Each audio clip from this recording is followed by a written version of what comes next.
Hi, my name is Rachel, and I'm going to be doing my head-to-toe assessment on Jordan. So first, I have noted her general appearance. Her posture is good, and her chest is rising symmetrically. And her skin color, she looks like she got a nice tan. She doesn't have any cyanosis on her lips, so that means she has good oxygen, so that's all very good. And her respiration rate I got was 15, which is within the normal range of 12 to 20. And she's not having any abnormal effort, using any accessory muscles, so that all is good as well. And her APT diameter is 1 to 2, which is also good. And she doesn't appear to have any masses, lesions, or tenderness all over her chest wall. And her thoracic expansions are symmetrical. And now I'm going to do tactile fremitus on her back. Breathe in and out one more time. Good, there was an equal rise. And then I'm going to percuss across her back.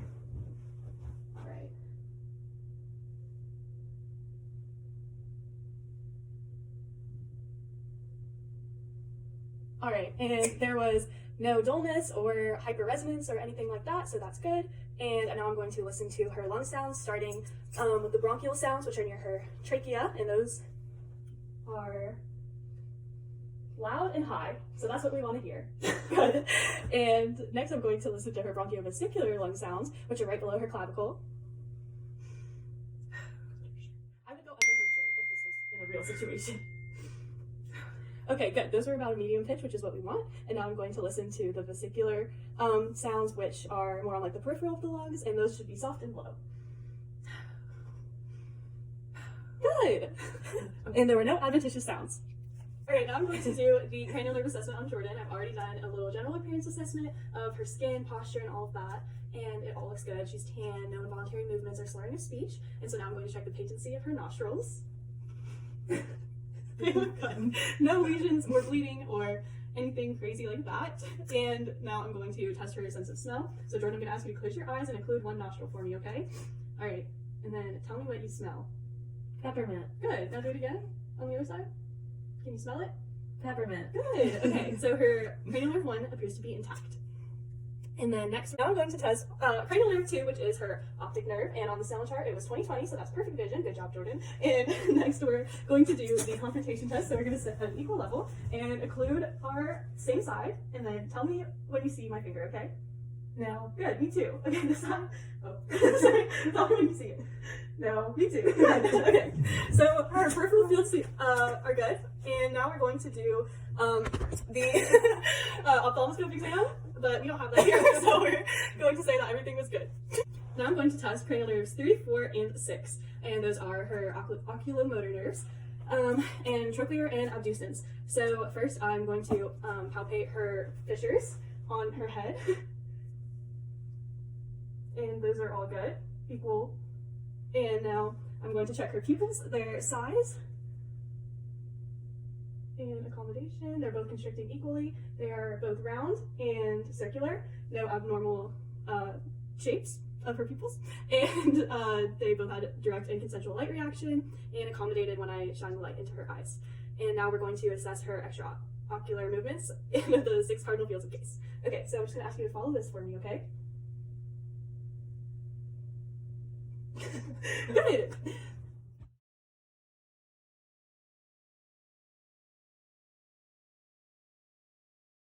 All right, so now we're going to test cranial nerve 5, and that is the trigeminal nerve. So first I'm going to palpate her temporal and masseter muscles, and I'm going to have you clench your teeth. Any tenderness? Okay, good. And now I'm going to check her sensory function, so I'm going to ask you, Jordan, to close your eyes, and I'm just going to touch you with this little piece of gauze, and you say now when you feel it, okay? And where? Now at my forehead. Now at my right cheek. Now on my chin. Good. Okay, and now we're going to do her next cranial nerve, which is 7, and that is the motor function. And so she has symmetry when she smiles, and she also, can you frown? Good. And then close your eyes super tight. Good. And puff out your cheeks and lift your eyebrows and then show your teeth. Good. Okay. Can you puff your cheeks out one more time for me? Good. So the air left equally, which is what we want to see. Not. And then we also tested her sense of taste by giving her a piece of chocolate, and she said that it was chocolate, so that's good. And also, throughout this assessment, I've noted that her level of consciousness is good because she's alert and oriented to person, place, time, and all that. So guys, now I'm going to test cranial nerve 8, which is her vestibular cochlear nerve, and I'm going to do that with the whisper test because we don't have the other equipment. Okay, Jordan, I'm going to occlude one of your ears and whisper some words, and you tell me what you hear, okay? Okay. Apple. Good. Okay, now the other one. Good. I'm going to check her glossopharyngeal and her vagus nerves motor function. So I'm going to depress your tongue with this tongue blade and look at your uvula. And can you say ah for me? Good. It was symmetric and it rose when she said ah, and it was midline, which is all good. And then I checked her gag reflex and she gagged. So that's intact as well. And sensory function is too difficult. All right, now we're doing our final nerves. And so to check her spinal accessory nerve, I'm going to have her shrug against my resistance. Good. So that nerve is intact. And now I'm going to check her hypoglossal nerve. And so I'm going to inspect her tongue, and then I'm going to ask her to say a couple words and see how that goes. Okay, so can you stick your tongue out for me? Good. Move side to side. Good. No thrush and good movement. So that's what we want to see. And there was no thrusting or anything when she did extend her tongue. And could you say light, tight, dynamite? Light, tight, dynamite. Good. And those were all very clear and distinct. I'm going to continue my assessment by doing the cardio and peripheral vascular, and I'm going to check her peripheral pulses. I'm going to palpate these bilaterally, and they are equal, and I rate them as a +2. And her pulse was 72, so that's good.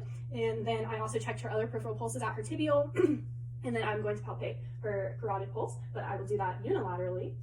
I rate that one as a +3, and her tibial as a +1. And her extremity color was warm to touch, not excessively cold or hot, which is good. And the color is very tan and equal distribution with no lesions or anything bad. And her hair distribution on her legs and her arms all seem equal, and that is what we like to see. And so I'm also inspecting for any edema or venous patterning, lesions, or viscosities, which there are none, so that is good. And I checked for edema by pressing, and there was no indention left. Good. And her carotid pulses, like I said earlier, were good. I said about a +3, I believe. And now I'm going to listen for any bruits.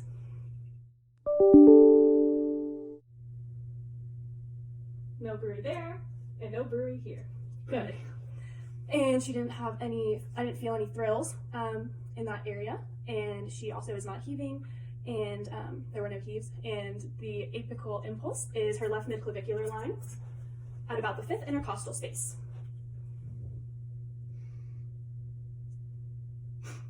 Good. All right. And now I'm going to listen to all of her heart sounds and all the valve areas. And I'm going to do this under her shirt.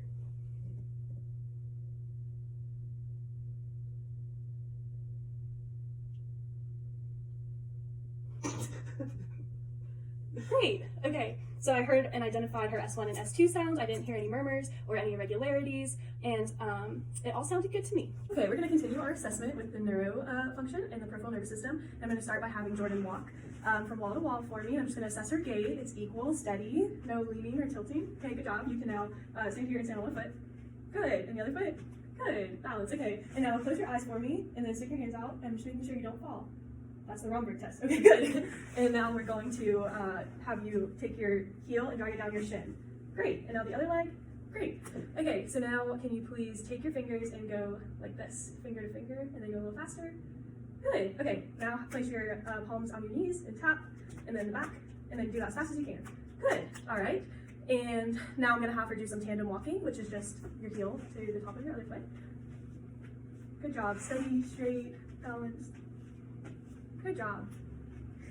Okay, and now I'm going to test her sensation of the sharp and dull, and we're going to use this as the sharp, and this is the dull, and you tell me what you feel, okay? Okay. This is sharp, and this is dull. Okay. What is this? Sharp. Good. How about this? Dull. Good. And this? Sharp. Good. Dull. And this? Sharp. And this? Dull. Good. Okay, so now we're going to, we would do her sense of vibration if we had the vibrator thingy. Let's And next I'm going to test her kinesthetic sense. So have you close your eyes and tell me what this object is. A pencil. Good. And now I'm going to do the 2-point discrimination test. So I'm going to have these 2 points, and you tell me whether you feel 1 or 2. 1, 2. Good. All right, and now I'm going to trace a letter in your hand, and you tell me what you feel. R. Good. Okay guys, so now I'm going to do her abdominal inspection, and I've already inspected the color. There's no lesion, she's pretty tan, and her umbilicus was midline. I didn't see any scarring, and everything was symmetrical, and there were no rashes or anything like that, so that's all good. And her respirations I got were 17, so that's good, and the normal range of 12 to 20, and her aortic pulsations, I could see them and feel them, and she didn't have any peristaltic waves. And now I'm just going to listen to her abdomen and listen for some bruits, and I shouldn't hear any of those, and then I'm going to listen in all of the quadrants before I would palpate.